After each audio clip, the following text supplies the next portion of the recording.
खुद बहुत समय पहले सत्य युग के दौर में एक महान राजा था, काकुदमी, जो रैव तक पर्वत पर शासन करता था।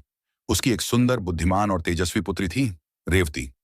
जब रेवती के विवाह का समय आया तो राजा काकुदमी ने सोचा, मेरी पुत्री इतनी विशिष्ट है कि उसका वर भी दिव्य होना चाहिए।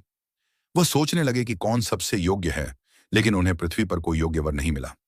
तब उन्होंने निश्चय किया, क्यों न मैं स्वयं ब्रह्मा जी से सलाह लूं। राजा काकुदमी और रेवती ब्रह्मलोक की यात्रा पर निकल पड़े। वहां पहुंचकर उन्होंने देखा, ब्रह्मा जी संगीत सभा में हैं, जहां गंधर्व और देवता गायन कर रहे हैं। उन्होंने विनम्रता से प्रतीक्षा की।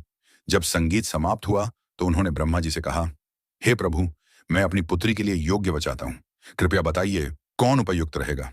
ब्रह्मा जी मुस्कुराए और बोले, राजन, जब तुम यहां आए थे तब तुम्हारी पृथ्वी पर केवल एक क्षण बीता था, लेकिन ब्रह्मलोक का एक क्षण पृथ्वी पर लाखों वर्षों के बराबर होता है। उन्होंने कहा, अब पृथ्वी पर युग बदल चुका है, सत्य युग समाप्त हो चुका है, अब द्वापर युग चल रहा है। राजा और रेवती आश्चर्यचकित रह गए। वे जब लौटे तो देखा, उनके राज्य, लोग और सभ्यता सब बदल चुके थे।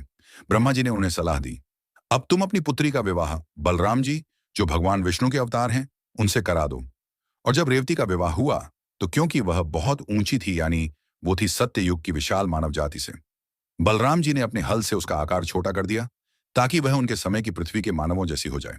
इस प्रकार राजा काकुदमी और रेवती की कथा हमें दिखाती है कि समय का प्रवाह हर लोक में अलग होता है।